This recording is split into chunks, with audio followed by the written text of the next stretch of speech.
Welcome back to Catdaddy's as we are just celebrating an icon all weekend long. We'll be here for the next couple of hours. Next hour at least. We've already been on the air for almost an hour and some change. Peter Allen's joining me now, and so is Rob Honke, as we're just waiting for these guys to join us in over here. Get on over here, gentlemen. Peter Allen checking in. Thank you, CJ. Thanks, CJ. Is this right? Oh, yeah. Okay. Look Check at one, that. two. Kissing the microphone, and we can all see everybody. How close do we need to get to this? With that being said, He knows microphones more than anybody else. Don't let him confuse you. Bob Heil. Rob Honke, Alton Marina, and man of many talents, Peter Allen. Where's the camera? Right ahead.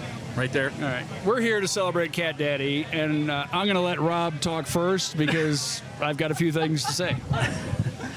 I can tell a lot of stories about this place. During the flood of '93, I was barely 21.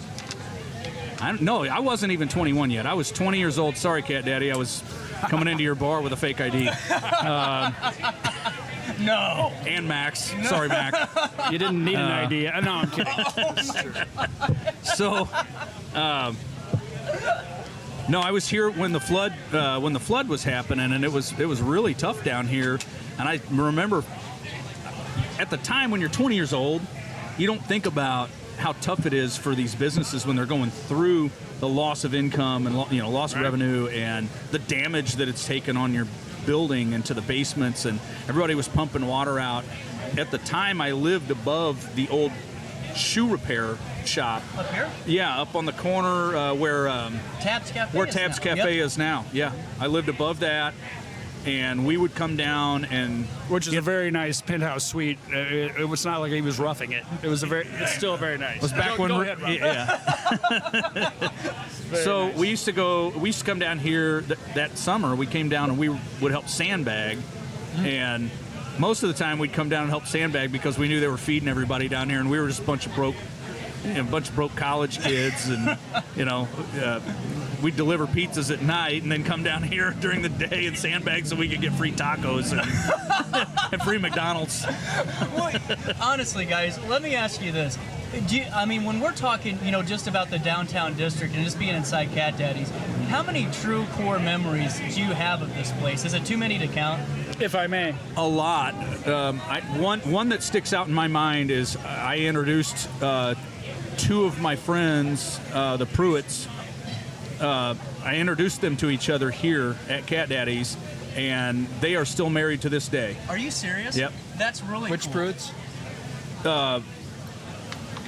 Neighbors or friends? No, Mark and Missy Pruitt. Oh, really? Yeah. Mark and Missy Pruitt. Yep. Well, and Peter, what is your story? Me? Yeah. We're here, and Rob as well. We're just to pay tribute to Cat, and for the business and the longevity. I certainly, as soon as I turned 21, was down here and learned a lot of things. Right, as soon as he turned 21. I actually worked here. I worked here a few times, and I learned about the bar business from Catdaddy. And I still, to this day, he'll call me and tell me where I'm messing up and what I'm doing wrong. But we've both had success, and what a good friend. That's all it is. I have another great Catdaddy story, but it didn't take place. It never took place here. Catdaddy doesn't live too far away from me. Mm-hmm. We live about 5 minutes away from each other. So for the last probably 20 years, every election night, municipal election night, somehow we would end up in the same place, and we'd end up at the bar until 2 in the morning. So we would share a cab home, and on the way home, Catdaddy would always make the cabbie drive through Jack in the Box and get tacos at 2 in the morning. How were you watching the results back in the day? There's no online, or was there? Was it online? They would actually get by phone. Well, now it is, but before, I want to say, I want to say 10 years ago, they would run the results to headquarters, and then they would call out to the different and report. The precinct committeemen, I believe they Probably. would run them and drop them off, and then they would make the phone calls back to whoever, to the watch parties, and they would tally the votes there so that they would have it in real time coming in. Now they do it on the county's website, which is nice. It's a little less fun for me, though, because I could keep you guys in suspense 12 years ago saying, sure. we'll come back and we have new developments in the race. Not anymore. Right. Well, you know, Peter, I was talking to Mac earlier, and Rob talking to Mac, too. No one realizes, and I've said this no matter if I'm in, when I worked in Austin running the construction company doing pro wrestling, I said it on St. Louis radio, the bar community, just how everyone works together. It's such a story in itself. Where, you know, if you need something, give me a call. Hey, if I can take here, I need something with here. Can you come around and pick this up, and I'll come over and pick it up later. Hey, I'm out of fruit. Can you get me fruit? Hey, I'm out of, you know, I just we were talking Johnson's Corner Rock'em Sock'em Robots tonight, and they ran out of drinks, and they called Eddie. You know, hey, can you pick me up some beer? Take me through, Peter and Rob, if you could, just some of the camaraderie you've kind of has seen, and just how everyone interacts and works together in the district. Can you hear me okay from back here? Yeah. All right. Yeah. Certainly Eddie Scholler comes to mind as the first guy everybody used to call, but Catdaddy, Firehouse, Max, Scott Roper, Ranch House. Yep. It's a community, and Jimmy. it's not a competition. Jimmy Johnson, for sure. Absolutely, Jimmy Johnson. And then some of the newer businesses around town, like Kathy Gross and Eric Bluff Smith City. from DeCaro's. Yeah. Everybody looks Chicken out for each other. Bone from yeah, DeCaro's, Chicken Bone. yes. Everybody looks out for each other. Everybody wants, you know, a rising tide lifts all boats. It's not a competition. It's about bringing people to Cooperation. the region. Yeah, not just the town, but the region. Because, you know, I'm way up there in Grafton. It's halfway to Quincy. Right. It's not easy to get there, but And I think no flooding, by the way. I think the transition that Catdaddy's is going to go through here with the new owners. I know both of those guys, and I see that being a positive for downtown.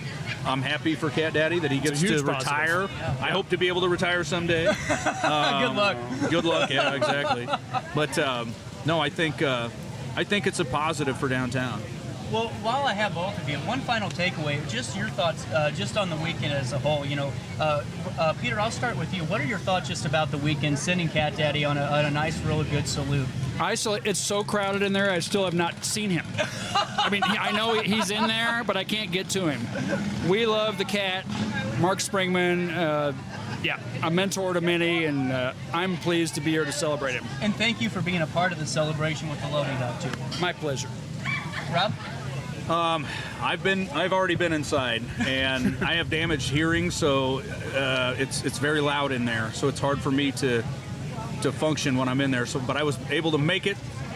I was able to make it up to the corner of the bar where Cat always is, and then immediately kind of started working my way back out the door, and of course got stopped by people I haven't seen in years, and a lot of people that have been fixtures in downtown for a long time. So just like you got your friends married starting at Catdaddy's, once again, Catdaddy's is bringing the community together, old friends meeting up again, everyone just having a good old time. Peter, Rob, thank you so much, man. CJ, good job. CJ, thank you, sir. Very nice. Always good talking Keep it to up. both of you. Keep it up. We'll take a quick break. Daily Show live from Cats after this.